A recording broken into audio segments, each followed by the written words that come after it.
কোনোটা পীরের দরবারে যদি সিজদা দেওয়া জায়েজ হতো, কবরে যদি সিজদা দেওয়া জায়েজ হতো, মাজারে যদি সিজদা দেওয়া জায়েজ হতো, সরওয়ার দু আলমের কবরে সিজদা দিতেন সাহাবীরা, সরওয়ার দু আলমের কবরে সিজদা দিতেন তাবিঈরা, সরওয়ার দু আলমের কবরে সিজদা দিতেন তবে তাবিঈরা।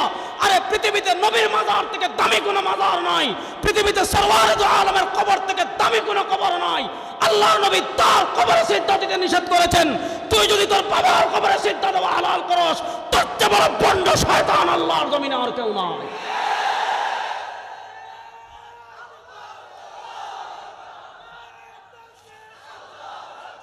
এই বাংলাদেশে শাহবাগীদের খেলা শেষ হয়ে গিয়েছে, এই বাংলাদেশে নাস্তিকের খেলা শেষ হয়ে গিয়েছে, এই বাংলাদেশে ধর্মনিরপেক্ষতার খেলা শেষ হয়ে গিয়েছে, এই বাংলাদেশে কমিউনিজমের খেলা শেষ হয়ে গিয়েছে। এই বাংলাদেশে খেলা হবে এখন ইসলামের, এই বাংলাদেশ এখন হবে ইসলামের বাংলাদেশ ইনশাআল্লাহ। ইসলামের বাংলাদেশ আমরা দেখতে চাই কি চাই না? যুবকদের কাছে জানতে চাই, ইসলামের বাংলাদেশ আমরা দেখতে চাই কি চাই না? সুতরাং আমরা আর কোন তন্ত্রমন্ত্র দেখতে চাই না, এখন আমরা বাংলা রাষ্ট্র ক্ষমতা ইসলামকে দেখতে চাই। ইসলামকে দেখার জন্য যদি আমাদের গাম জ্বালানোর প্রয়োজন হয়, হাটহাজারীর যুবকদের কাছে আমি জানতে চাই, বাংলাদেশে ইসলামী রাষ্ট্র ব্যবস্থা প্রতিষ্ঠার জন্য আমাদের বুজুর্গানে দিন যেমন রক্ত ঝরিয়েছেন, আমরা গাম জ্বালানোর জন্য প্রস্তুত আছি তো ইনশাআল্লাহ? আমরা গাম জ্বালানোর জন্য প্রস্তুত আছি তো ইনশাআল্লাহ? আমরা সোনার বাংলা দেখেছি, ডিজিটাল বাংলা দেখেছি, এবার ইসলামের বাংলা দেখবো ইনশাআল্লাহ, এবার ইসলামের বাংলা দেখবো ইনশাআল্লাহ। আপনি যে আমল করেন না কেন, সেই আমল করতে হবে ইখলাসের সাথে। ইখলাস কি? আইয়াকুনা লিল্লাহ। আপনি যে আমল করেন না কেন দুনিয়াতে, সেই আমল কোনো বাবার জন্য করতে পারবেন না, কোনো খাজার জন্য করতে পারবেন না, কোনো পীরের জন্য করতে পারবেন না। যে আমল করেন না কেন, সেই আমল করবেন একমাত্র আল্লাহর জন্য। আইয়াকুনা লিল্লাহ। এক নম্বর শর্ত, ইবাদত করতে হবে ইখলাসের সাথে। শুধু ইখলাসের সাথে ইবাদত করলে হবে না। ইবাদত আল্লাহ রাব্বুল ইজ্জত ওয়াল জালালের দরবারে কবুল হওয়ার জন্য আরেকটা শর্ত হলো আইয়াকুনা সাওয়াবান, আইয়াকুনা আলা সুন্নাহ। আপনি যে ইবাদত করছেন, আল্লাহর সন্তুষ্টি অর্জনের জন্য ইবাদত মনে করে যে কাজ করছেন, আল্লাহ রাব্বুল ইজ্জত ওয়াল জালালের নৈকট্য লাভ করার জন্য আপনি যেই কাজ করছেন, সেই কাজ কেমনে করতে হবে? আপনি খুব ইখলাসের সাথে করেছেন। ইখলাসের সাথে করলে ইবাদত আল্লাহর কাছে কবুল হবে না। ইখলাসের সাথে করলে আল্লাহ রাব্বুল আলামিনের কাছে ইবাদত গ্রহণযোগ্য হবে না। ইবাদত গ্রহণযোগ্য হওয়ার জন্য আরেকটা শর্ত হলো আইয়াকুনা আলা সুন্নাহ। আপনি যে ইবাদত করবেন, সে ইবাদত করতে হবে নববী পন্থায়। আপনি যে ইবাদত করবেন, সে ইবাদত করতে হবে কামলিওয়ালার পন্থায়। আপনি যে ইবাদত করবেন, সে ইবাদত করতে হবে মদিনাওয়ালা পন্থায়। যদি মদিনাওয়ালার পন্থা বাদ দিয়ে নিজের পীরের পদ্ধতিতে করেন, বাপের পদ্ধতিতে করেন, দাদার পদ্ধতিতে করেন, বাবার পদ্ধতিতে করেন, যদি সরওয়ারে দু আলমের আদর্শ বাদ দিয়ে, সরওয়ারে দু আলমের পন্থা বাদ দিয়ে মন গড়া পদ্ধতিতে কেউ যদি ইবাদত করে, সেটা যত ইখলাসের সাথে করুক, ওইটা ইবাদত না, ওইটার নাম বেদাত। ওইটা ইবাদত না, ওইটার নাম বেদাত। আমি খুব সহজ করে আপনাদেরকে একটা জিনিস বুঝাই, তাহলে আপনারা সহজ করে বুঝবেন। আমরা এশার নামাজের পর একটা নামাজ পড়ি, ওইটার নাম হলো বিতির। নবী করিম সাল্লাল্লাহু আলাইহি ওয়াসাল্লাম হাদিসে বলেছেন, আল বিত্রু হাক্কুন ওয়াজিবুন মান লাম ইউতির ফালাইসা মিন্না। বিতিরের নামাজ আমাদের জন্য ওয়াজিব করে দেওয়া হয়েছে। সরওয়ারে দু আলম সাল্লাল্লাহু আলাইহি ওয়াসাল্লাম বলেন, আমার উম্মতেরা শুনো, মান লাম ইউতির, যে ব্যক্তি বিতিরের নামাজ পড়বে না, ফালাইসা মিন্না, সে ব্যক্তি আমার দলভুক্ত না। দেখেন, রমাদানুল মুবারকে আমরা বিতিরের নামাজ পড়ি জামাতে, রমাদান ছাড়া আমরা বিতিরের নামাজ পড়ি একাকী। নবী করিম সাল্লাল্লাহু আলাইহি ওয়াসাল্লাম সাহাবায়ে কেরাম রিদওয়ানুল্লাহি আজমাইনকে নিয়ে রমাদানুল মুবারকে বিতিরের নামাজ পড়েছেন জামাতে। রমাদান ছাড়া নবী করিম সাল্লাল্লাহু আলাইহি ওয়াসাল্লাম বিতিরের নামাজ পড়েছেন একাকী। এখন আপনি জানেন, একাকী নামাজ পড়ার থেকে জামাতে নামাজ পড়ার ফজিলত বেশি। এই যুক্তি দেখিয়ে আপনি যদি 11 মাস বিতিরের নামাজ জামাতে পড়েন, আপনি জামাতে পড়ার ফজিলতের হাদিস দিয়ে আপনি যদি 11 মাস বিতিরের নামাজ জামাতে পড়েন, ওই নামাজ ইবাদত আল্লাহর কাছে কবুল হবে না। নামাজ তো বিদআত না, কিন্তু আপনি নববী পন্থা বাদ দিয়ে মন গড়া পদ্ধতিতে যদি ইবাদত করেন, ওটার নাম সুন্নাহ না, ওটার নাম বেদাত। আরো সহজ করে বুঝাই, ফজরের আগের 2 রাকাত সুন্নতের গুরুত্ব অনেক বেশি। নবী করিম সাল্লাল্লাহু আলাইহি ওয়াসাল্লাম বলেন, আমার উম্মতেরা শুনো, আল বিত্রু হাক্কুন ওয়াজিবুন। নবী করিম সাল্লাল্লাহু আলাইহি ওয়াসাল্লাম ফজরের আগের 2 রাকাত সুন্নতের গুরুত্ব দিতে হাদিসে বলেন, আমার উম্মত শুনো, রাকাতাল ফজরি খায়রুম মিনাদ দুনিয়া ওয়া মা ফিহা। রাকাতাল ফজরি খায়রুম মিনাদ দুনিয়া ওয়া মা ফিহা। ফজরের আগের দুই রাকাত সুন্নত, এই দুই রাকাত সুন্নতের গুরুত্ব আল্লাহ রাব্বুল ইজ্জত ওয়াল জালালের কাছে এত বেশি। নবী বলেন রাকাতাল ফজরি খায়রুম মিনাদ দুনিয়া ওয়া মা ফিহা, দুনিয়া এবং দুনিয়ার মধ্যে যা কিছু আছে সব কিছু থেকে আল্লাহর কাছে ফজরের আগের দুই রাকাত সুন্নতের গুরুত্ব বেশি। এবার বলেন ফজরের আগের সুন্নতের গুরুত্ব আছে না নাই? একটু কথা বলতে হবে, বলেন ফজরের আগের সুন্নতের গুরুত্ব আছে না নাই? এবার আপনারা বলেন একাকী নামাজ পড়লে সওয়াব বেশি না জামাতে নামাজ পড়লে সওয়াব বেশি? জামাতে নামাজ পড়লে সওয়াব বেশি। এখন আপনি জামাতে নামাজ পড়ার হাদিস দিয়ে যদি ফজরের আগের সুন্নত গুরুত্ব বেশি হওয়ার কারণে ফজরের আগের সুন্নত জামাতে পড়েন, ওইটা ফরজ হবে, ওইটা সুন্নত হবে না বেদাত হবে? প্রশ্ন করবেন নতুন নামাজ আবার বেদাত হবে কেন? না কথা বুঝবেন। আপনি প্রশ্ন করতে পারেন নামাজ আবার বেদাত হবে কেন? জামাতে নামাজ পড়ার তো হাদিস আছে, আবার একাকী নামাজ পড়ার চেয়ে জামাতে নামাজ পড়ার গুরুত্ব বেশি, তাহলে নামাজ আবার বেদাত হয় কেমনে? না, নামাজ বেদাত না, কিন্তু নবী করিম সাল্লাল্লাহু আলাইহি ওয়াসাল্লাম ফজরের আগের সুন্নত পড়েছেন একাকী। এবার আপনি নবীর পন্থা বাদ দিয়ে যদি মন গড়া পদ্ধতিতে ইবাদত করেন, ওইটা ইবাদত থাকে না, ওইটা হয়ে যায় বেদাত। আমি খুব সহজ করে বুঝালাম। তাহলে ইবাদত কবুল হওয়ার জন্য পয়েন্ট বুঝবেন। ইবাদত কবুল হওয়ার জন্য আল্লাহ রাব্বুল ইজ্জত ওয়াল জালাল আমাদেরকে দুটো মাপকাঠি দিয়েছেন। ইবাদত কবুল হওয়ার জন্য এক নম্বর শর্ত, আপনি যে ইবাদত করবেন ওই ইবাদতটা করতে হবে একমাত্র আল্লাহর সন্তুষ্টির জন্য। দুই নম্বর যে বিষয় আইয়াকুনা আলা সুন্নাহ, আপনি যে ইবাদতটা করবেন ইবাদতটা করতে হবে নবী করিম সাল্লাল্লাহু আলাইহি ওয়াসাল্লামের পন্থায়। নবী করিম সাল্লাল্লাহু আলাইহি ওয়াসাল্লামের পন্থা বাদ দিয়ে যদি কেউ মনগড়া পদ্ধতিতে বানোয়াট পদ্ধতিতে ইবাদত করে, সে যত ইখলাসের সাথে করুক ওই ইবাদতের 1 ইঞ্চি দাম আল্লাহর কাছে নাই। এবার আসেন আমি কয়েকটা কথা আপনাদেরকে বলি, ভালো করে বুঝবেন, সামনের দিকে যাই। নবী করিম সাল্লাল্লাহু আলাইহি ওয়াসাল্লাম দুনিয়া থেকে বিদায় নেওয়ার আগে, আমি যখন এদিকে আসি, আল্লামা ডক্টর নুরুল আবসার আজহারী হাফিজাহুল্লাহ হায়াতুল আম্বিয়া নিয়ে লম্বা আলোচনা করেছেন, ওদিকে আমি যাচ্ছি না। নবী করিম সাল্লাল্লাহু আলাইহি ওয়াসাল্লাম মৃত্যুর আগে আমাদেরকে ব্যারিকেড দিয়ে গিয়েছেন। নবী করিম সাল্লাল্লাহু আলাইহি ওয়াসাল্লাম দুনিয়া থেকে বিদায় নেওয়ার আগে আমাদেরকে ব্যারিকেড দিয়ে গিয়েছেন।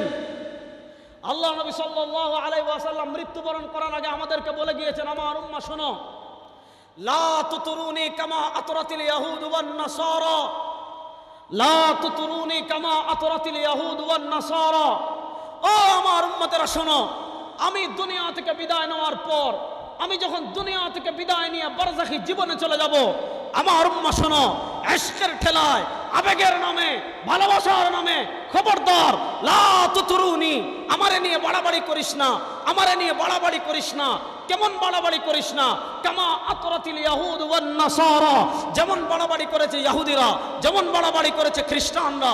ইহুদিরা তাদের নবীকে নিয়ে বাড়াবাড়ি করতে করতে করতে করতে ওয়াকালাতিল ইয়াহুদ উযাইর ইবনুল্লাহ, ইহুদিরা তাদের নবীকে নিয়ে বাড়াবাড়ি করতে করতে উযাইরকে বানিয়ে ফেলেছে আল্লাহর পুত্র। খ্রিস্টানরা তাদের নবীকে নিয়ে বাড়াবাড়ি করতে করতে ঈসাকে বানিয়ে ফেলেছে আল্লাহর পুত্র। হাবিবে কিবরিয়া সাল্লাল্লাহু আলাইহি ওয়াসাল্লাম বলেছেন, খবরদার লা তুতরুনি, আমারে নিয়ে বাড়াবাড়ি করিস না। কামা আতরাতিল ইয়াহুদ ওয়ান নাসারা, যেমন বাড়াবাড়ি করেছে ইহুদ এবং নাসারারা। ইহুদিরা আবেগের ঠেলায় তাদের নবীকে বানিয়েছে আল্লাহর পুত্র, খ্রিস্টানরা আবেগের ঠেলায় তাদের নবীকে বানিয়েছে আল্লাহর পুত্র। সরওয়ারে দো আলম সাল্লাল্লাহু আলাইহি ওয়াসাল্লাম তার পরিচয় দিতে গিয়ে বলেন, আমার পরিচয় জানো, ইন্নামা আনা আব্দুল্লাহ, আমার 1 নম্বর পরিচয় আমি আল্লাহর বান্দা। দুনিয়াতে আপনিও আল্লাহর বান্দা, নবীও আল্লাহর বান্দা। দেখেন, একটা হলো সৃষ্টিগতভাবে নবী বাশার, আমাদের শরীরে রক্ত আছে, নবী কারীমের রক্ত আছে, আমাদের কান্না আছে, নবীর কান্না আছে, আমাদের দুঃখ আছে, নবীর দুঃখ আছে, আমাদের প্রাকৃতিক প্রয়োজন আছে, নবীর প্রাকৃতিক প্রয়োজন আছে। জন্মগত দিক থেকে, সৃষ্টিগত দিক থেকে নবী আমাদের মতো মানুষ, কিন্তু মর্যাদার দিক থেকে ইউহা ইলাইকুম, মর্যাদার দিক থেকে আমার নবীর মর্যাদা কত, মর্যাদার দিক থেকে আমার নবীর শান কত, মর্যাদার দিক থেকে আমার নবীর মর্যাদা কত। আল্লাহ বলেন ওয়ারাফা'না লাকা যিকরাক, মর্যাদার ক্ষেত্রে আমার নবীর মাকাম কত। বাদাত বুজুর্গ খুদা তুহি কিসসা মুখতাসার, মর্যাদার ক্ষেত্রে আমার নবীর মর্যাদা কত। মুহাম্মদ ফাওকা উলামাই তারিখ, মর্যাদার ক্ষেত্রে আল্লাহর কুল কায়নাত সব সৃষ্টির মাঝে আল্লাহর পরে সবার শ্রেষ্ঠ আমার নবী, আল্লাহর পরে সবার শ্রেষ্ঠ আমার। কিন্তু নবী করিম সাল্লাল্লাহু আলাইহি ওয়াসাল্লাম সীমানা দিয়েছেন, তিনি বলেছেন লা তুতরুনি, বাড়াবাড়ি করা যাবে না। রাসূলুল্লাহ সাল্লাল্লাহু আলাইহি ওয়াসাল্লামের ইশকের নামে, রাসূলুল্লাহ সাল্লাল্লাহু আলাইহি ওয়াসাল্লামের মহব্বতের নামে, রাসূলুল্লাহ সাল্লাল্লাহু আলাইহি ওয়াসাল্লামের ভালোবাসার নামে এমন কাজ করা যাবে না, এমন আকীদা লালন করা যাবে না, এমন বিশ্বাস লালন করা যাবে না, এমন কথা বলা যাবে না যে কথা কোরআন সুন্নাহ সমর্থন করে না। যদি আপনি এমন কথা বলেন, এমন কাজ করেন, এমন বিশ্বাস লালন করেন যে বিশ্বাস কোরআনে নাই, এমন কাজ করেন, এমন হাদিস, এমন বিশ্বাস লালন করেন, এমন কথা বলেন যে কথা কোরআন সুন্নাহ সাপোর্ট করে না, আপনি কিসের আশিক রাসূল? আপনার চেয়ে ভণ্ড আল্লাহর জমিনে আর কেউ নাই। আমি কয়েকটা জিনিস আপনাদেরকে বলবো, একটা পয়েন্ট ধরে ধরে খুব ভালো করে বুঝবেন। নবী করিম সাল্লাল্লাহু আলাইহি ওয়াসাল্লাম জানেন, এই জানা বলতে আবার তিনি আলিমুল গায়ব না। নবী করিম সাল্লাল্লাহু আলাইহি ওয়াসাল্লাম গায়বের যতগুলো খবর আমাদেরকে দিয়েছেন, তিনি মুখতারে কুল না, তিনি আলিমুল গায়ব বিজাত না। আল্লাহ তাকে যতগুলো গায়বের জিবরিলের মাধ্যমে জানিয়েছেন, তিনি ততটুকুই জানতেন। এটাই হলো প্রকৃত আহলুস সুন্নাহ ওয়াল জামার আকীদা। যাক, ওই আকীদা নিয়ে আমি কথা বলবো না। নবী করিম সাল্লাল্লাহু আলাইহি ওয়াসাল্লাম ইসলামের প্রাথমিক যুগে, আমি কবর কেন্দ্রিক 3-4টা বিষয় বলে আমার আলোচনা শেষ করব, খুব মনোযোগ দিয়ে শুনবেন। নবী করিম সাল্লাল্লাহু আলাইহি ওয়াসাল্লামের প্রাতিষ্ঠানিক নবুয়তের পূর্বের জীবন, শব্দটা বুঝবেন। প্রাতিষ্ঠানিক নবুয়তের পূর্বের জীবন, একটা হলো নবীর প্রাতিষ্ঠানিক নবুয়ত, যেটা তিনি 40 বছরে পেয়েছেন। আরেকটা হলো মর্যাদাগত দিক থেকে নবুয়ত, সেটা তিনি কখন পেয়েছেন? ওয়া আদামু বাইনার রূহি ওয়াল জাসাদ। এই নবুয়তকে আল্লামা কাসিম নানুতুবি রাহিমাহুল্লাহ তার বিখ্যাত কিতাব তাহযীরুন নাস মিন ইনকারি আসার ইবনে আব্বাস, ওখানে তিনি খতমা নবুয়তকে 2 ভাগ করেছেন। একটা হলো নবুয়ত বিজ জামান, আর একটা হলো নবুয়ত বিজ জাত। নবুয়ত বিজ জামান মানে তিনি সবার শেষে এসেছেন। নবুয়ত বিল মাকান, নবুয়ত বিল জামান মানে তিনি সবার শেষে এসেছেন। নবুয়ত বিজ জাত মানে মর্যাদাগত দিক থেকে তিনি কখন নবী? আল্লাহ আদম সৃষ্টি করার আগ থেকে আমার নবী। এই কথা কেউ কেউ না বুঝে, আমি নাম নিচ্ছি না, এই সহজ ব্যাখ্যা কেউ কেউ না বুঝে কাসিম নানুতুবি রাহিমাহুল্লাহর তাহযীরুন নাস মিন ইনকারি আসার ইবনে আব্বাস এই কিতাবের 3 জায়গার থেকে 3টা ইবারত নিয়ে, এই পৃষ্ঠা থেকে কিছু ইবারত, এই পৃষ্ঠা থেকে কিছু ইবারত, এই পৃষ্ঠা থেকে কিছু ইবারত, এই 3 জায়গা থেকে ইবারত নিয়ে আমাদের উপমহাদেশের কিছু মানুষ কাসিম নানুতুবি রাহিমাহুল্লাহকে তাকফির করেছিল। যারা তাকফির করেছিল, তাদের অনুসারী যারা আছে, আল্লাহ এই সকল জাহিলদেরকে হেদায়েত দান করুক। আল্লাহ এদেরকে পরিপূর্ণ আহলুস সুন্নাহ ওয়াল জামার অনুসরণ করার তৌফিক দান করুক। তাহলে 1 নম্বর বিষয় আসেন, নবী করিম সাল্লাল্লাহু আলাইহি ওয়াসাল্লামের প্রাতিষ্ঠানিক নবুয়তের আগের যে যুগ ছিল, যেটাকে আমরা বলি আইয়ামে জাহিলিয়াতের যুগ, এই আইয়ামে জাহিলিয়াতের কাফেররা যে কয়েক জায়গায় শিরিক করত, আইয়ামে জাহিলিয়াতের কাফেররা যে কয়েক জায়গায় কুফর করত, আইয়ামে জাহিলিয়াতের কাফেররা ব্যাপকভাবে যে কয়েকটা জায়গায় শিরিক করত, তার ভিতরে একটা জায়গা ছিল কবর। এরা কবরে সিজদা দিত, এরা কবরে সাহায্য চাইতো, কবরে গিয়ে বিচার দিত, কবরে গিয়ে তোমার বাবার কাছে গিয়ে বাচ্চা চাইতো, বাবার কাছে গরু দিত। কবর কেন্দ্রিক নানা শিরিক ইসলামের প্রাথমিক যুগে ছিল।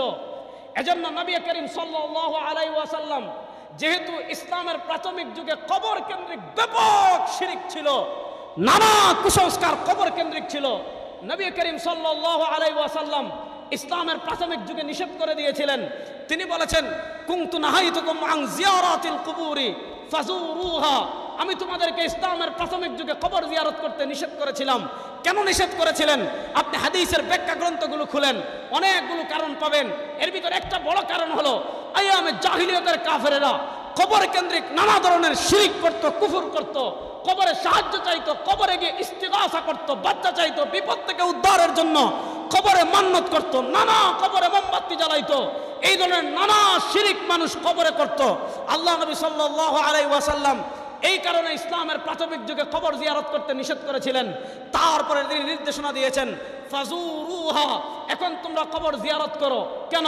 ফাইন্নাহা তুযাক্কিরুল আখিরা, আপনি যখন কবরে যাবেন, আপনি যখন কবরের পাশে দাঁড়াবেন, আপনি যখন কবরের পাশে দাঁড়াবেন, আপনার আখিরাতের কথা মনে পড়বে। ফাইন্নাহা তুযাক্কিরুল আখিরা, নবী বলেন তুমি যখন কবরের পাশে দাঁড়াইবা, তোমার আখিরাতের কথা মনে পড়বে, এজন্য তুমি কবর জিয়ারত করবা। দেখেন সরওয়ারে দু আলম সাল্লাল্লাহু আলাইহি ওয়াসাল্লাম কবর জিয়ারতের অনুমতি দিয়েছেন কেন? কবর জিয়ারত করলে আখেরাতের কথা মনে পড়ে। আল্লাহ নবী কবর জিয়ারতের অনুমতি দিয়েছেন আখেরাতের কথা মনে পড়ার জন্য। আর আমাদের দেশে দেখবেন কবরে এমন ফুল দে, এমন বাতি দে, এমন চেরাগ দে, এমন চাদর দে, এমনভাবে সাজিয়ে রাখে, এটা কবর না বাসর ঘর পার্থক্য করা যায় না। এক নম্বর বিষয়। তাহলে বোঝা গেল নবী করিম সাল্লাল্লাহু আলাইহি ওয়াসাল্লাম কবরে আমাদেরকে শুধু জিয়ারতের অনুমতি দিয়েছেন, জিয়ারত ছাড়া আর কোনো কিছুর অনুমতি নবী করিম সাল্লাল্লাহু আলাইহি ওয়াসাল্লাম দেন নাই। এবার আসেন, নবী করিম সাল্লাল্লাহু আলাইহি ওয়াসাল্লাম কবর কেন্দ্রিক 2 নম্বর নির্দেশনা দিয়েছেন। নবী করিম সাল্লাল্লাহু আলাইহি ওয়াসাল্লাম আমাদেরকে ওসিয়ত করে গিয়েছেন। ওসিয়ত, মনোযোগ। আল্লাহ নবী সাল্লাল্লাহু আলাইহি ওয়াসাল্লাম ওসিয়ত করে গিয়েছেন, লা তাজআলু কবরি ওয়াসানান ইউবাদ ইন্নামা ইশতাদ্দা গাযাবুল্লাহি আলা কওমিন ইত্তাখাযু কুবুর আমবিয়াইহিম মাসাজিদ। সরওয়ারে দু আলম সাল্লাল্লাহু আলাইহি ওয়াসাল্লাম বলেন, আমার উম্মতেরা শুনো, আমি দুনিয়া থেকে বিদায় নেওয়ার পর আমাকে যখন রওজা মুবারকে দাফন করা হবে, আমাকে যখন কবর মুবারকে দাফন করা হবে, খুব মনোযোগ দিয়ে শুনেন, সরওয়ারে দু আলম ওসিয়ত করে গিয়েছেন, লা তাজআলু কবরি ওয়াসানান ইউবাদ, আমার কবরকে কখনো ইবাদতের জায়গা বানাবে না, আমার কবরকে কখনো পূজার জায়গা বানাবে না, আমার কবরকে কখনো সিজদার জায়গা বানাবে না। কেন? ইন্নামা ইশতাদ্দা গাযাবুল্লাহি আলা কওমিন, ওই সম্প্রদায়ের উপর আল্লাহ রাগান্বিত হন, ওই সম্প্রদায়ের উপর আল্লাহর গজব পতিত হয়, এই সম্প্রদায়ের উপর আল্লাহর আযাব পতিত হয়। কার উপর? আল্লাযীনা ইত্তাখাযু কুবুর আমবিয়াইহিম মাসাজিদ, যারা তাদের নবীদের কবরকে সিজদার জায়গা বানায়, যারা তাদের নবীদের কবরে সিজদা দেয়, যারা নবীর কবরে গিয়ে প্রণাম করে, যারা নবীর কবরে মাথা লাগায়, যারা নবীর কবরে সিজদা দেয়, এদের উপর আল্লাহর গজব পতিত হয়। আরেক হাদিসে নবী বলেন, লাআনাল্লাহুল ইয়াহুদা ওয়ান নাসারা, ইহুদি এবং নাসারাদের উপর আল্লাহর লানত, অভিশাপ। ইহুদি এবং নাসারাদের উপর আল্লাহর লানত, অভিশাপ কেন? কারণ কি? নবী করিম সাল্লাল্লাহু আলাইহি ওয়াসাল্লাম কারণ বলেন, তাদের উপর আল্লাহর লানত এবং অভিশাপ হওয়ার কারণ হলো ইত্তাখাযু কুবুর আমবিয়াইহিম মাসাজিদ।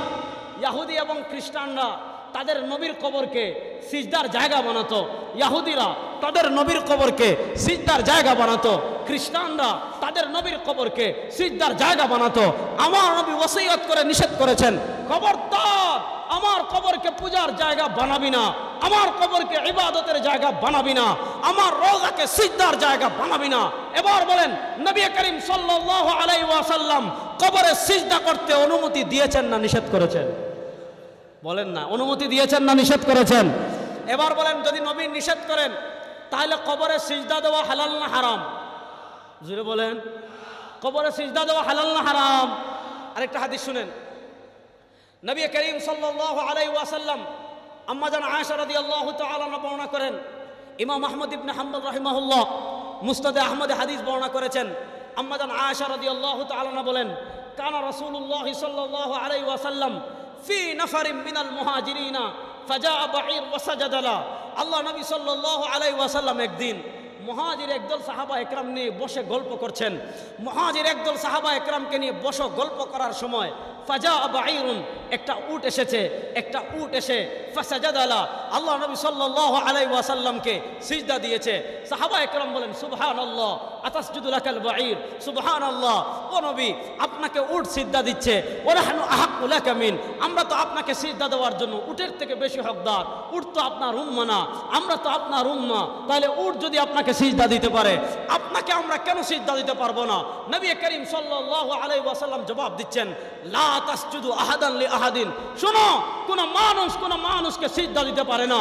লাউ আমারতু আহাদান আন ইয়াসজুদা লি আহাদিন, আরে শোনো, কোন মানুষ যদি অপর কোন মানুষকে সিজদা দেওয়া হালাল হতো, কোন মানুষ যদি অপর কোন মানুষকে সিজদা দেওয়া জায়েজ হতো, লা আমারতু নিসা আন ইয়াসজুদনা লি আজওয়াজিহিন, আমি মহিলাদেরকে নির্দেশ দিতাম তারা যেন তাদের স্বামীকে সিজদা দেয়। আল্লাহ নবী সাল্লাল্লাহু আলাইহি ওয়াসাল্লাম তার কবরে তাকে সিজদা দেওয়ার অনুমতি দিয়েছেন না নিষেধ করেছেন? আচ্ছা এবার বলেন, নবীর কবরে যদি সিজদা দেওয়া হারাম হয় তাহলে পীরের কবরে সিজদা দেওয়া হালাল? কথা বলেন না দেখি। নবীর কবরে যদি সিজদা দেওয়া হারাম হয় আল্লাহ নবী সাল্লাল্লাহু আলাইহি ওয়াসাল্লাম তার কবরে সিজদা দিতে নিষেধ করেছেন। এবার বুঝেন, নবীর কবরে সিজদা দেওয়া যদি হারাম হয়, তাহলে কোন পীরের কবরে কেউ যদি সিজদা দেয় হালাল না হারাম? এবার বুঝেন, একটা হলো হারাম আর একটা হলো ঈমান ভঙ্গের স্তর। ইমাম শামসুদ্দিন আয-যাহাবী রাহিমাহুল্লাহ এখানে দুটো কথা লিখেছেন, খুব ভালো করে বুঝবেন। আপনি আল্লামা ইবনে আবিদিন শামী রাহিমাহুল্লাহ যদি ফতোয়া শামী পড়েন, ইমাম ইবনে হাজার আসকালানির যদি ফাতহুল বারী পড়েন, আপনি যদি ইবনে তাইমিয়া রাহিমাহুল্লাহর মাজমুউল ফতোয়া পড়েন, আপনি ইবনুল হুমামের যদি ফাতহুল কাদির পড়েন, এ সকল বইয়ে ঈমান ভঙ্গের একটা মৌলিক কারণ আছে। খুব মনে করে বুঝেন, ঈমান ভঙ্গের একটা মৌলিক কারণ কি জানেন? ঈমান ভঙ্গের একটা মৌলিক কারণ হলো ইস্তেহলালুল হারামি। ঈমান ভঙ্গের একটা মৌলিক কারণ হলো ইস্তেহলালুল হারামি কুফরুন। ইসলামী শরিয়া অকাট্য কোনো হারামকে কেউ যদি হালাল মনে করে, আবার বলি, ইস্তেহলালুল হারামি কুফরুন। ইসলামী শরিয়ার অকাট্য কোনো হারামকে কেউ যদি হালাল মনে করে, সে মুসলমান না কাফের? মুখ খুলে বলেন। ইসলামী শরিয়ার অকাট্য কোনো বিধানকে কেউ যদি হারামকে কেউ যদি হালাল মনে করে, তার ঈমান থাকবে না। এবার বলেন, সারা দুনিয়ার সকল আলেমদের ঐক্যমত ফতোয়া, সকল সাহাবা একরামের ঐক্যমতে, সকল তাবেঈনদের ঐক্যমতে, সকল তবে তাবেঈনের ঐক্যমতে, সকল ইমামদের ঐক্যমতে কবরে ফতোয়া চলতে পারে না, পীরকে ফতোয়া সিজদা চলতে পারে না। কবরে সিজদা দেওয়া হারাম, পীরকে সিজদা দেওয়া হারাম, মাজারে সিজদা দেওয়া হারাম, পীরের খাটে সিজদা দেওয়া হারাম। এগুলোকে যারা হালাল মনে করবে এরা কাফের, কাফের, কাফের।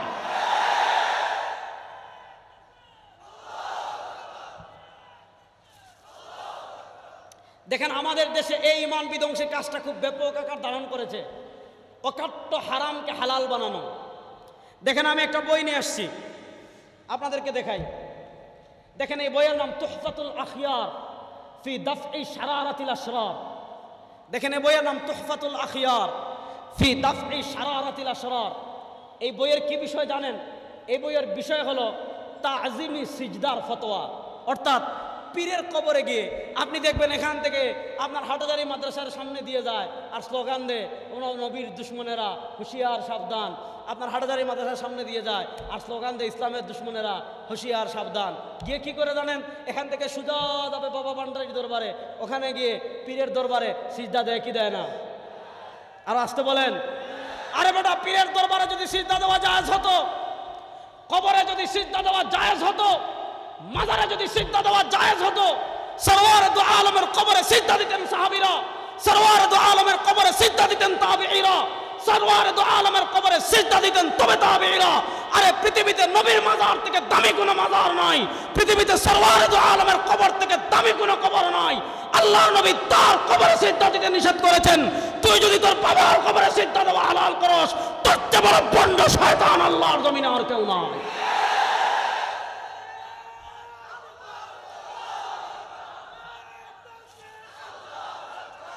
কথা ভালো করে বুঝেন। এই কিতাবের বিষয়বস্তু কি জানেন? এই কিতাব কে লিখেছেন? মুফতি আজম গাউসে জামান আল্লামা সৈয়দ আমিনুল হক ফরহাদাবাদী, ফরহাদাবাদ দরবার শরীফ, ফরহাদাবাদ, হাটহাজারী, চট্টগ্রাম। যেহেতু হাটহাজারীতে আসছি এই জন্য এটা দেখালাম। ভালো করে বুঝেন। এই বইয়ের বিষয়বস্তু কি জানেন? আপনি অবাক হয়ে যাবেন। এই বইয়ের বিষয়বস্তু হলো, আপনি যে বাবার কবরে গিয়ে সিজদা দিবেন, আপনি যে পীরের কবরে গিয়ে সিজদা দিবেন, আপনি যে আপনার পীরকে সিজদা দিবেন, আপনি যে আপনার বাবাকে সিজদা দিবেন, আপনি যে মাজারে সিজদা দিবেন, এই মাজারে জায়েজ করার জন্য এই বই লিখেছে। এই বই লিখতে গিয়ে দলিল কি দিয়েছে জানেন? যে আদমকে যদি ফিরিস্তারা সিজদা করতে পারে, ইউসুফকে যদি তার ভাইরা সিজদা করতে পারে, তাহলে আমরা আমরা আমরা আমরা আমরা আমাদের পীরকে সিজদা দিতে নিষেধ কোথায়? এখানে দুইটা আমি মৌলিক বিষয়ে আলোচনা করব। দেখেন, তাদেরকে আপনি যখন বলবেন যে পীরের দর পায়ে সিজদা দেওয়া হারাম, নবী নিষেধ করেছেন, নবী হাদিসে নিষেধ করেছেন, বলেছেন খবরদার কবরকে সিজদা দিস না, মানুষকে সিজদা দিস না, তখন দলিল দিবে কি দিয়ে? ইয ক্বালা ইউসুফু লিআবিহি ইয়া আবাতি ইন্নী রাআইতু আহাদা আশারা কাওকাবাম ওয়াশ-শামসা ওয়াল কামারা রাআইতুহুম লি সাজিদিন ক্বালা ইয়া বুনাইয়া লা তাকসুস রুয়াকা আলা ইখওয়াতিকা ফায়াকিদু লাকা তিলকা কায়দা। দেখেন তখন তারা দলিল দিবে কোরআন থেকে যে ইউসুফ আলাইহিস সালামকে তার ভাইরা সিজদা দিয়েছেন। তাদের বাপসাপ দেখলে আপনি বুঝবেন যে কোরআন যার উপর নাজিল হইল নবী করিম ইসলামের উপর, উনি কোরআন বুঝলো না। কোরআন যারা প্রথম পড়লো সাহাবারা, উনারা কোরআন বুঝলো না। এরপরে কারা কোরআন পড়লো? তাবেঈরা, এরা কোরআন বুঝলো না। এরপরে কারা কোরআন পড়লো? তবে তাবেঈরা, এরা কোরআন বুঝলো না। দেখেন আপনি কোরআনের এমন ব্যাখ্যা করলেন যে ব্যাখ্যা নবীর সাথে মিলে না। আপনি কোরআনের এমন ব্যাখ্যা করলেন যে ব্যাখ্যা তাবেঈদের সাথে মিলে না। আপনি কোরআনের এমন ব্যাখ্যা করলেন যে ব্যাখ্যা তবে তাবেঈর সাথে মিলে না। ওটার নাম তাফসীর না, ওটার নাম ভণ্ডামি। ওটার নাম তাফসীর না, ওটার নাম ভণ্ডামি। আমি লম্বা দলিল দিব না এ বিষয়ে। শুধু ইমাম আবু দাউদের একটা ঘটনা, যেহেতু মাদ্রাসার অনেক ছাত্র আছেন, আবু দাউদের অনেকেই দেখবেন দুনিয়াতে যত বাতিল আছে, ইমাম শাতিবী রাহিমাহুল্লাহ কিতাবুল ইতিসাম একটা মূলনীতি লিখেছেন। কি মূলনীতি লিখেছেন জানেন? যে দুনিয়াতে যত বাতিল আছে সব বাতিল দেখবেন তার মতের পক্ষে কোরআন হাদিস দিয়ে দলিল দেয়। আপনারা সম্প্রতি দেখেছেন এক ভণ্ড, তার ভিডিও ভাইরাল হয়েছে, তাকে জিজ্ঞেস করা হয়েছে, হেই কবরে গাঁজা খাও কেন? তাকে জিজ্ঞেস করছে, সে বলছে গাঁজার গাছ যেহেতু আল্লাহ সৃষ্টি করেছেন সুতরাং 2.1 পয়েন্ট গাঁজা খাওয়া যায়। যে গাঁজার গাছ সৃষ্টি করেছেন কে? আল্লাহ। এক কাজ করেন, এখন যে গাঁজা খাওয়াকে জায়েজ করতেছে, যে নারী পুরুষ একত্রিত হয়ে গান গাওয়া সেমাকে জায়েজ করতেছে, যে আপনার নির্লজ্জ কবরে বাতি জ্বালানোকে হালাল করতেছে, ইমাম শাতিবী রাহিমাহুল্লাহ ইতিসামে লিখেছেন সুন্দর কথা, যে দুনিয়াতে যত বাতিল আছে সব বাতিল তাদের মতামত প্রমাণ করার জন্য দলিল দিয়ে, কোরআন দিয়ে, দলিল দিয়ে, হাদিস দিয়ে। পার্থক্য কি জানেন? ইল্লা মা ওয়াফাকা আকলুহু ওয়া শাহওয়াতুহু। সে কোরআন সুন্নাহকে বিকৃত করে নিজের আকল অনুযায়ী, নিজের কুপ্রবৃত্তি অনুযায়ী কোরআন সুন্নাহ বিকৃত করে সে দলিল দিয়ে থাকে। আমি একটা ঘটনা বলে সামনে আগাই, তাহলে বুঝবেন। ইমাম আবু দাউদ রাহিমাহুল্লাহ সুননে আবি দাউদে হাদিসটা এনেছেন। হযরত উমর ইবনে আব্দুল আজিজ রাহিমাহুল্লাহর যুগে দেখেন আমাদের ঈমান ওয়াল কাদরি খায়রিহি ওয়া শাররিহি মিনাল্লাহ, আমাদের ঈমান তাকদীরের ভালো-মন্দের মালিক কে? একটু জোরে বলেন না। আমাদের বিশ্বাস তাকদীরের ভালো-মন্দের মালিক কে? উমর ইবনে আব্দুল আজিজ রাহিমাহুল্লাহর যুগে একদল বের হয়েছে, এরা তাকদীরকে স্বীকার করে না। উমর ইবনে আব্দুল আজিজ রাহিমাহুল্লাহ তাদের কাছে চিঠি লিখলেন, ওই তোমরা তাকদীরকে স্বীকার করো না, দলিল কি? এখন দেখা গেল তারা যে তাকদীরকে অস্বীকার করে, এটা প্রমাণ করার জন্য বিশাল কোরআনের কয়েকটা আয়াত লিখেছে, আয়াত লিখে দলিল দিয়েছে যে এই আয়াতের কারণে, এই আয়াতের কারণে, এই আয়াতের কারণে, এই আয়াতের কারণে, এই আয়াতের কারণে, এই আয়াতগুলোর কারণে আমরা কি করি না? তাকদীর বিশ্বাস করি না। উমর ইবনে আব্দুল আজিজ রাহিমাহুল্লাহ দেখলেন এদেরকে যদি আমি আয়াত ধরে ধরে খণ্ডন করি যে এই আয়াতের এই জবাব, এই আয়াতের এই জবাব, এই আয়াতের এই জবাব, তাহলে ফিতনা আরো হতে পারে। তো তারা যখন তাকদীর অস্বীকারের পক্ষে কোরআন দিয়ে দলিল দিয়েছে, উমর ইবনে আব্দুল আজিজ রাহিমাহুল্লাহ তখন একটা মৌলিক মূলনীতি দিয়ে তাদের জবাব দিয়েছেন। তিনি তাদের জবাব কি দিয়ে দিয়েছেন জানেন? উমর ইবনে আব্দুল আজিজ রাহিমাহুল্লাহ জবাব দিয়েছেন, শুনো, লাকাদ কারাউ মিনহু মা কারাতুম ওয়া আলিমু মিন তা'ওয়িলিহি মা জাহিলতুম, লাকাদ কারাউ মিনহু মা কারাতুম ওয়া আলিমু মিন তা'ওয়িলিহি মা জাহিলতুম। আরে নরাদমের দল, তোমরা যে আয়াত পড়ে তাকদীরকে অস্বীকার করছো, তোমরা যে আয়াতগুলো দিয়ে দলিল দিয়ে তাকদীরকে স্বীকার করতে চাচ্ছ না, ওই আয়াত তো আবু বকর পড়েছেন, ওই আয়াত তো উমর পড়েছেন, ওই আয়াত তো উসমান পড়েছেন, ওই আয়াত তো আলী পড়েছেন, ওই আয়াত তো ইবনে আব্বাস পড়েছেন, ওই আয়াত তো ইবনে উমর পড়েছেন, ওই আয়াত তো ইবনে মাসউদ পড়েছেন, ওই আয়াত তো আবু সাঈদ খুদরি পড়েছেন। লাকাদ কারাউ মিনহু মা কারাতুম। আরে তুই যে আয়াত পড়ে তাকদীরকে অস্বীকার করছিস, ওই আয়াত তো সাহাবায়ে কেরাম পড়েছেন। কি করবে জানেন? আপনাদের চট্টগ্রামে আছে কিনা জানি না, আমি আমার সিলেটে দেখছি ব্যাপক। দেখবেন সারা রাত ব্যাপী মারেফতের নামে, আমি মূল পয়েন্টটা পরে বুঝাচ্ছি। সারা রাত ব্যাপী মারেফতের নামে দেখবেন গান বাজনা করে, দেখছেন নি? ওমা কথা কয় না, বোদ্দারা বেগুন কথা কবেন আমার সাথে। মারেফতের নামে রাত ব্যাপী বা মারেফতের নামে ডুল, তবলা, হারমোনিয়াম, গিটার, মিউজিক, আপনার আধুনিক যত মিউজিকের যন্ত্রপাতি আছে এগুলো বাজিয়ে উরুস, গান, বাজনা, তবলা, এগুলো আমাদের সমাজে আছে না নাই? ব্যাপক আছে। আমাদের সিলেটে আমি দেখেছি ব্যাপক আছে। আপনাদের চট্টগ্রাম আছে কিনা আমি জানি না। এখন আমি যে জিনিসটা আপনাদেরকে বোঝাতে চাচ্ছি, আপনি যখন বলবেন তাদেরকে এই কবরে সিজদা দেওয়া হারাম, পয়েন্ট বুঝবেন। আপনি যখন তাদেরকে বলবেন এই মাজারে সিজদা দেওয়া হারাম, আপনি যখন তাদেরকে বলবেন এই গান বাজনা করা হারাম, তখন কি বলবে জানেন? কোরআন থেকে দেখান। পয়েন্টটা বুঝবেন। আপনি যখন বলবেন এই খবরদার কোনো পীরের কবরে সিজদা করা যাবে না, মারফতের নামে গান বাজনা করা যাবে না, তখন বলবে আর 1 কোটি টাকা দিব রেজাউল করিম আবরার, 1 কোটি টাকা। তো আমি তার চ্যালেঞ্জ গ্রহণ করিনি, কারণ এত টাকা দিয়ে আমি কি করবো? একজন আমার চ্যালেঞ্জ দিছে 1 কোটি টাকা। কি চ্যালেঞ্জ দিছে জানেন? যে কোরআন থেকে আমি দেখাবো আল গিনা হারামুন, কোরআন থেকে আমি দেখাবো আল মিজমার হারামুন। তারা আপনাকে প্রশ্ন করবে দেখেন গান বাজনা হারাম, কোরআন থেকে দেখান। কবরে সিজদা দেওয়া হারাম, কোরআন থেকে দেখান। এখানে মৌলিক ফিতনার জায়গাটা বুঝবেন। আমি যে মুকাদ্দিমা যে আয়াত পড়েছিলাম, যেখান থেকে শুরু করেছিলাম, সেই জায়গার সাথে এটা মিলাই রাখবেন। আমি বলেছিলাম ইসলামী শরিয়ার দলিল 2টা। হালাল হারাম শুধু কোরআন দিয়ে প্রমাণ হয় না, হালাল হারাম হাদিস দিয়েও প্রমাণ হয়। বলেন হালাল হারাম শুধু কোরআন দিয়ে প্রমাণ হয়, হালাল হারাম হাদিস দিয়ে প্রমাণ হয় কি হয় না? এখন প্রশ্ন হলো, আপনি যখন আমরা বললাম গান বাজনা হারাম, আপনি বলেন কোরআন থেকে দেখান। আমরা যখন বললাম কবরে সিজদা দেওয়া হারাম, আপনি বললেন কোরআন থেকে দেখান। প্রথম প্রশ্ন হলো, আপনি বলেন হাদিসকে শরিয়ার দলিল মানেন কিনা? হাদিস দ্বারা হারাম প্রমাণ হলে হারাম মানেন কিনা? হাদিস দ্বারা হালাল প্রমাণ হলে হালাল মানেন কিনা? যদি আপনি হাদিসের বিধান না মানেন, আপনি কাফের। কারণ নবী করিম সাল্লাল্লাহু আলাইহি ওয়াসাল্লাম, সুনান ইবনে মাজার হাদিসে এসেছে, ইমাম বাগদাদি খতিবে বাগদাদি রাহিমাহুল্লাহ আল কিফায়া ফি ইলমির রিওয়ায়া কিতাবে হাদিস এনেছেন। হাদিসের মান হলো হাসান। নবী করিম সাল্লাল্লাহু আলাইহি ওয়াসাল্লাম বলেছেন, ইউশিকু, আমার ভয় লাগে আমার উম্মার উপর এমন এক সম্প্রদায় আসবে যারা মুত্তাকিউন আলা আরিকাতিহি, বড় বড় কিতাব, বড় বড় চেয়ারে বসবে আর বলবে বাইনানা কিতাবুল্লাহ, তোমাদের কাছে আল্লাহর কিতাব কোরআন রয়েছে। ফামা ওয়াজাদনা ফিহি মিন হালালিন ফামা ওয়াজাদতুম ফিহি মিন হালালিন ফাআহিল্লু, কোরআন যেটাকে হালাল বলবে ওটাকেই হালাল বলো, কোরআন যেটাকে হারাম বলবে ওটাকেই হারাম বলো। নবী করিম সাল্লাল্লাহু আলাইহি ওয়াসাল্লাম উম্মাকে সতর্ক করে বলেছেন, আলা ইন্নামা হারামা রাসূলুল্লাহ ফাহুয়া মিসলু মা হারামাল্লাহ। আরে আমার উম্মাহ শোনো, আল্লাহর নবী হালাল করলে, আল্লাহর কোরআন হালাল করলে যেমন হালাল হয়, আমার নবীও হালাল করলে তেমন হালাল হয়। আল্লাহর কোরআন হারাম করলে যেমন হারাম হয়, নবী করিম সাল্লাল্লাহু আলাইহি ওয়াসাল্লাম হাদিসে হারাম করলেও তেমন হারাম হয়। এখন তারা এখানে মূল বিষয় কোনটা বুঝছেন? এখানে মূল বিষয় হলো ইসলামের শুরুর দিক থেকে একটা ফিতনা আছে, ইসলামের সূচনা কাল থেকে একটা ফিতনা আছে। ওই ফিতনার নাম হলো মুনকিরিন হাদিস, যারা হাদিসকে শরিয়ার দলিল মানে না। আপনি দেখবেন ব্যাপকভাবে গান বাজনা করতেছে। যেমন দেখেন, এই যে দেখেন গান বাজনা হালালের পক্ষে আপনাদের আশপাশ থেকে কিতাব লেখা হয়েছে হাটদারিতে। এই আপনাদের আশপাশ থেকে দেখেন তুহফাতুল আখিয়ার ফি দাফই শারারাতিল আসরার, আমি 2 খণ্ড নিয়ে আসছি।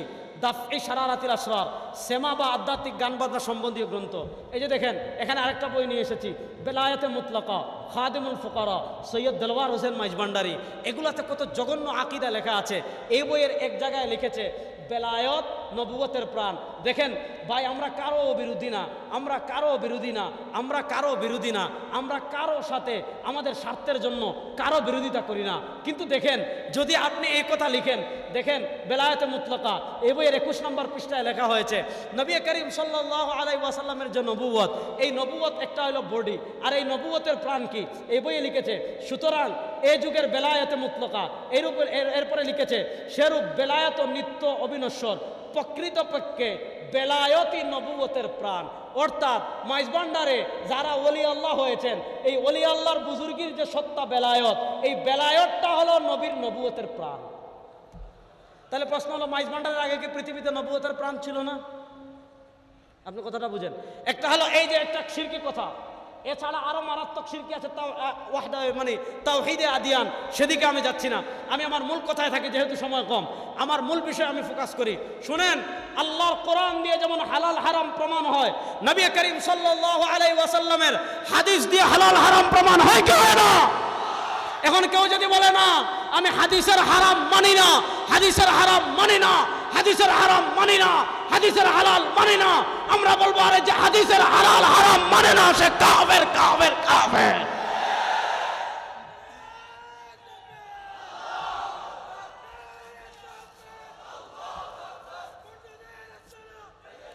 ভালো করে মনোযোগ দিয়ে শোনেন।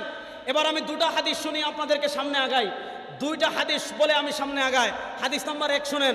ইমাম বাজ্জার রাহিমাহুল্লাহ মুসনাদে বাজ্জারে হাদিস এনেছেন, ইমাম তিরমিজি রাহিমাহুল্লাহ সুনানুত তিরমিজিতে হাদিস এনেছেন। দুটো হাদিস আমি শোনাই। হাদিস নাম্বার 1 শুনেন। বুখারী থেকে একটা শোনাবো, তিরমিজি থেকে একটা শোনাবো, মুসনাদে বাজ্জার থেকে একটা শোনাবো। এই তিনটা হাদিস শুনি আমি সামনে আগাবো। হাদিস নাম্বার 1, ইমাম বাজ্জার রাহিমাহুল্লাহ মুসনাদে বাজ্জারে হাদিস এনেছেন। নবী করিম সাল্লাল্লাহু আলাইহি ওয়াসাল্লাম বলেন, আমার উম্মতেরা শুনো, সাউতানি মালউনানি ফিদ দুনিয়া ওয়াল আখিরা। আমার উম্মত শুনো, দুনিয়াতে দুইটা আওয়াজ এমন আছে যে দুই আওয়াজ দুনিয়াতেও অভিশপ্ত, আখিরাতেও অভিশপ্ত। সাউতানি মালউনানি ফিদ দুনিয়া ওয়াল আখিরা। আমার উম্মতেরা শুনো, দুইটা আওয়াজ এমন আছে যে দুই আওয়াজ দুনিয়াতেও অভিশপ্ত, আখিরাতেও অভিশপ্ত। এবার আপনারা বলেন যে দুই আওয়াজ দুনিয়াতেও অভিশপ্ত, আখিরাতেও অভিশপ্ত, এটা হালাল না হারাম? হাদিসটা বুঝেন, দুনিয়াতেও অভিশপ্ত, আখিরাতেও অভিশপ্ত। যদি দুনিয়া আখিরাতে অভিশপ্ত হয় এটা হালাল না হারাম? হারাম। নবী করিম সাল্লাল্লাহু আলাইহি ওয়াসাল্লাম বলেন, সাউতুল মাজামির, শুনো, বাদ্যযন্ত্রের আওয়াজ দুনিয়াতেও অভিশপ্ত, আখিরাতেও অভিশপ্ত। সুতরাং যে বাদ্যযন্ত্রের আওয়াজ দুনিয়াতেও অভিশপ্ত, আখিরাতেও অভিশপ্ত, এটা মারিফতের নামে বাজান, মাজারের নামে বাজান, উরুসের নামে বাজান, যে কারণে বাজান, বাদ্যযন্ত্র হারাম হালাল হওয়ার কোনো পদ্ধতি নাই। 2 নম্বর হাদিস শুনেন। ইমাম তিরমিজি রাহিমাহুল্লাহ সুনানুত তিরমিজিতে হাদিস এনেছেন।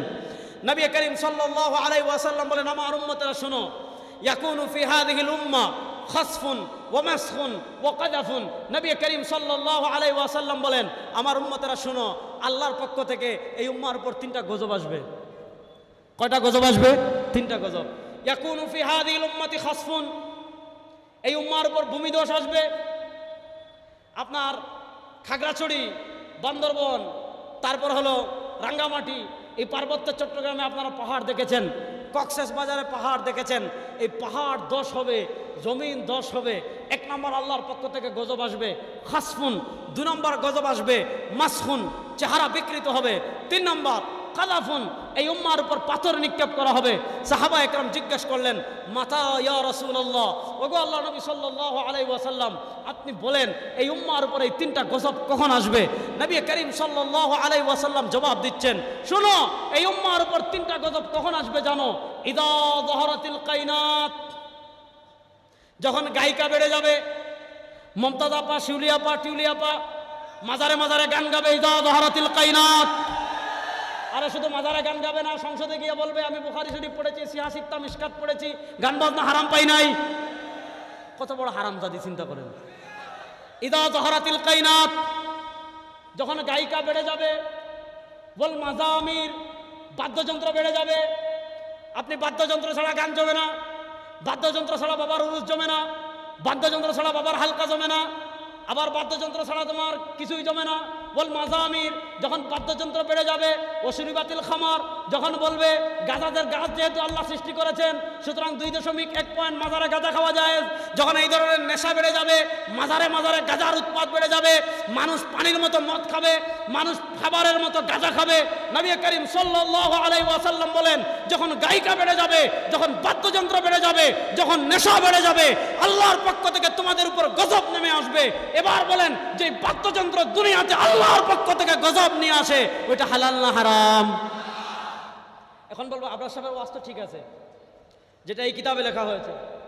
আবরার সাহেবের ওয়াজ তো ঠিক আছে, উনি যে ওয়াজ করছেন এটা হলো শরীয়তের ওয়াজ, অর্থাৎ শরীয়তে গান বাজনা হারাম, কিন্তু উনি তো মারেফত বুঝে নাই। কথা বুঝেন? বলবে আবরার সাহেবের ওয়াজ 100 ঠিক, শরীয়তে হারাম আমরাও বলি, কিন্তু আমরা তো শরীয়তের আমল করি না, আমরা করি মারেফতের আমল। বুঝা গেল বাবা রে বাবা, তার মারেফতের মেশিন 5G না, এখন 10G হয়ে গেছে। বুঝেন না? কারণ নবী করিম সাল্লাল্লাহু আলাইহি ওয়াসাল্লাম হারাম করেছেন, তার মানে মারেফতের মেশিনের পাওয়ার আপনি চিন্তা করেন, যে নবী করিম সাল্লাল্লাহু আলাইহি ওয়াসাল্লাম হারাম করার পর তার মারেফতের মেশিন দিয়ে হালাল করে ফেলছে। বুঝা গেল এই মারেফতের মেশিনের পাওয়ার যেই সেই না। আচ্ছা, গান বাজনা নবী করিম সাল্লাল্লাহু আলাইহি ওয়াসাল্লাম হারাম করেছেন, আপনি মারেফতের মেশিন দিয়ে এটাকে হালাল করে ফেলেছেন। এবার আপনার মারেফতের মেশিন আমরা একটু পরীক্ষা করব, টেস্ট করব যে মারেফতের মেশিন ঠিক আছে কিনা। কেমনে টেস্ট করবেন? যে আমাদের নবী মানুষের পায়খানা খাওয়া শরীয়তে হারাম করেছেন। মানুষের পায়খানা খাওয়া হালাল না হারাম? ও মা বোদ্দারা কথা কয় না। আমাদের পায়খানা খাওয়া হালাল, শরীয়তে হালাল না হারাম? এবার তাদেরকে বলবেন গান বাজনা শরীয়তে হারাম, আপনি মারফত দিয়ে হালাল করেছেন। এবার আপনার মারফতের মেশিন পরীক্ষা করা হবে। আমাদের শরীয়তে মানুষের পায়খানা খাওয়া হারাম, আমাদের শরীয়তে কুত্তার গু খাওয়া হারাম, আমাদের শরীয়তে গরুর গোবর খাওয়া হারাম। এবার আপনার মারফতের মেশিন দিয়ে হালাল করে যদি খেতে পারেন, বুঝবো আপনার মারফতের মেশিন ঠিক আছে। আর যদি মারফতের মেশিন দিয়ে হালাল করে খেতে না পারেন, আপনার চেয়ে বড় বন্ড শয়তান ইবলিস আল্লাহর জমিনে আর কেউ নয়।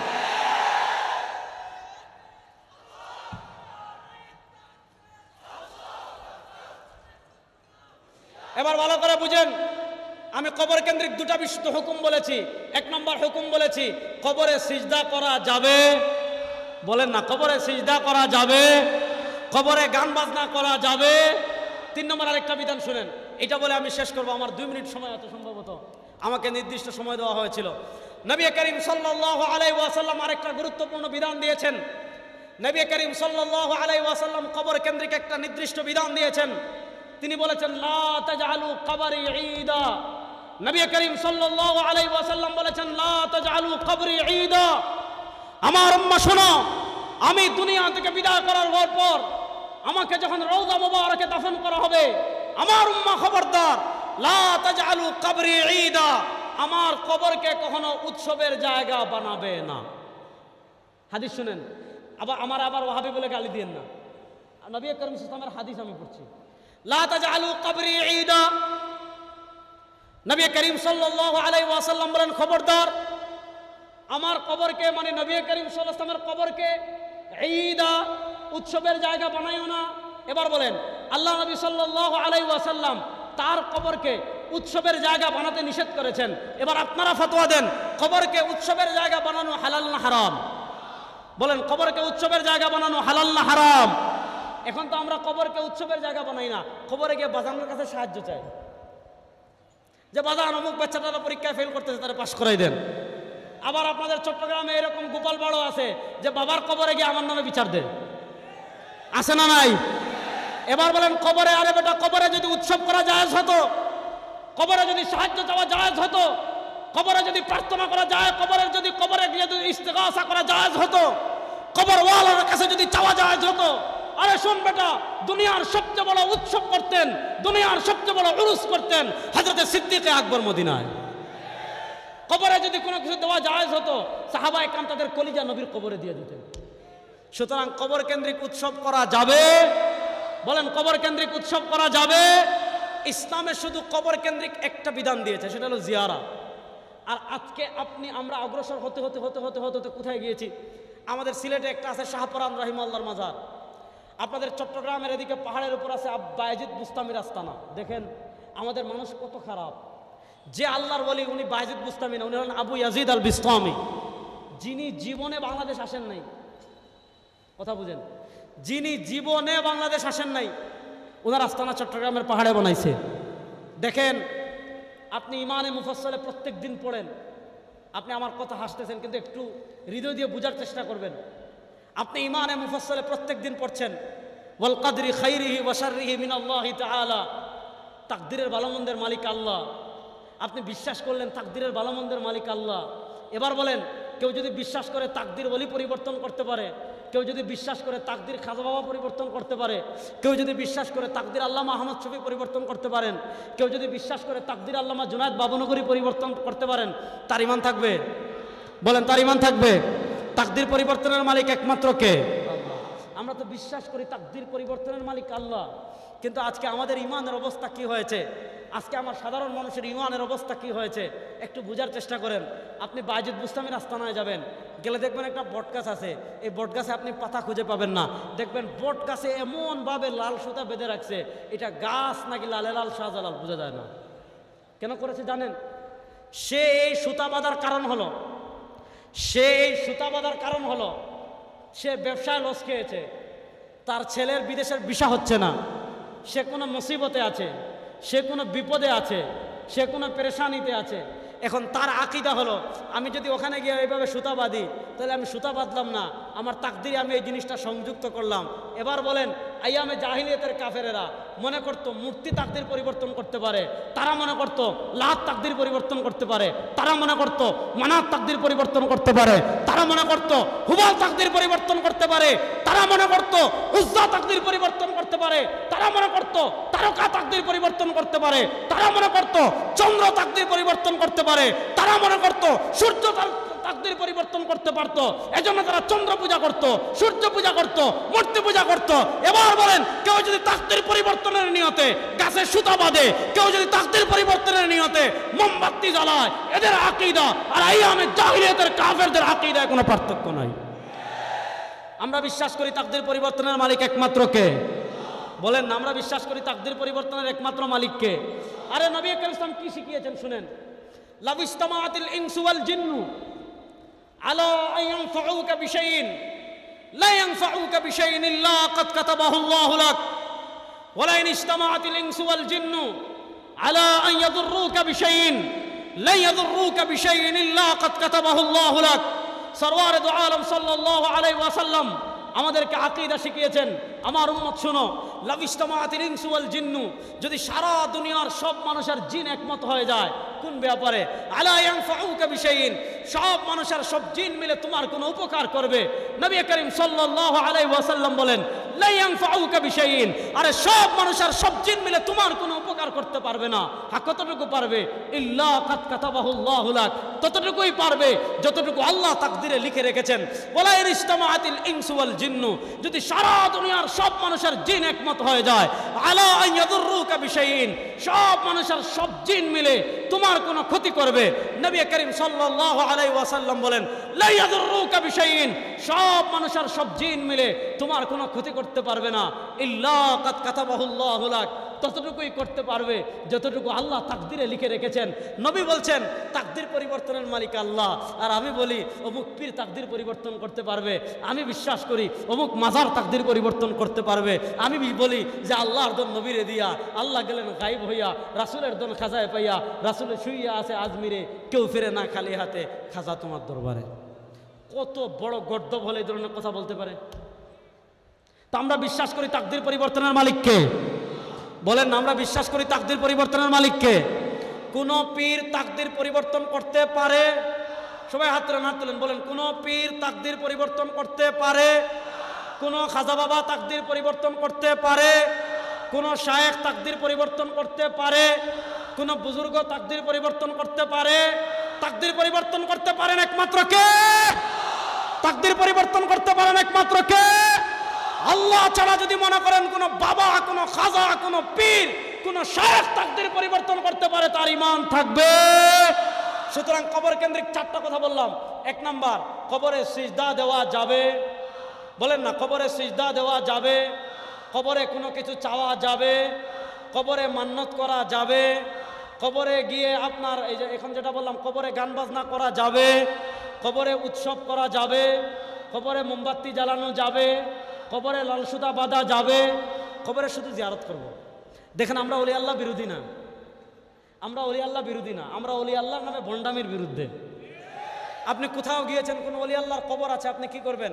আসসালামু আলাইকুম ইয়া আহলাল কবুর, ইয়াগফিরুল্লাহু লানা ওয়া লাকুম, আনতুম সালাফুনা ওয়া নাহনু বিল আসার। তিনবার ইখলাস, সূরা ইখলাস পড়বেন, সূরা ইয়াসিন পড়বেন, সূরা তাকাসুর পড়বেন, সূরা নাবা যদি মুখস্থ থাকে পড়বেন, দুরূদ শরীফ পড়বেন, ইসালা সওয়াব করবেন। এই দুরূদ, কবর জিয়ারত করা ছাড়া শরীয়তে কবরে আর কোনো ইবাদত নাই। আল্লাহ এই ধরনের সব কুসংস্কার থেকে আমাদেরকে বেঁচে থাকার তৌফিক দান করুন। যেহেতু হাটগাড়িতে আসছি, চট্টগ্রামে আসছি, একটা কথা বলে আমার কথা শেষ করছি। এটা হলো খুব গুরুত্বপূর্ণ একটা বিষয়, আপনারা অনেকে জেনেছেন, যেহেতু আলামিন সংস্থার এই তাফসিরে পুরা বৃহত্তর চট্টগ্রামের সব জায়গা থেকে আসছেন, এজন্য আমি এই কথাটা বলে আমার আলোচনা শেষ করব।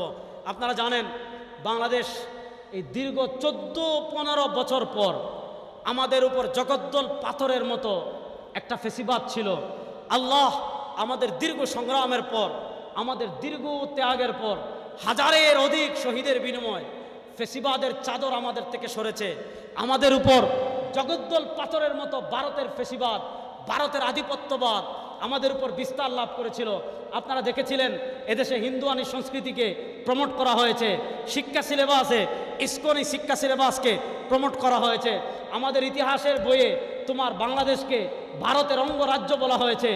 দীর্ঘ রক্ত, শহীদ আবু সাঈদ, শহীদ মুগ্ধ, শহীদ তাহমিদ, এই তিনজন শুধু না, হাজারের অধিক শহীদের বিনিময়ে হাজার হাজার মুসলমানের যারা আহত হয়েছে, তাদের আহত হওয়ার বিনিময়ে ভারতের আধিপত্যবাদ থেকে আমরা মুক্ত লাভ করেছি।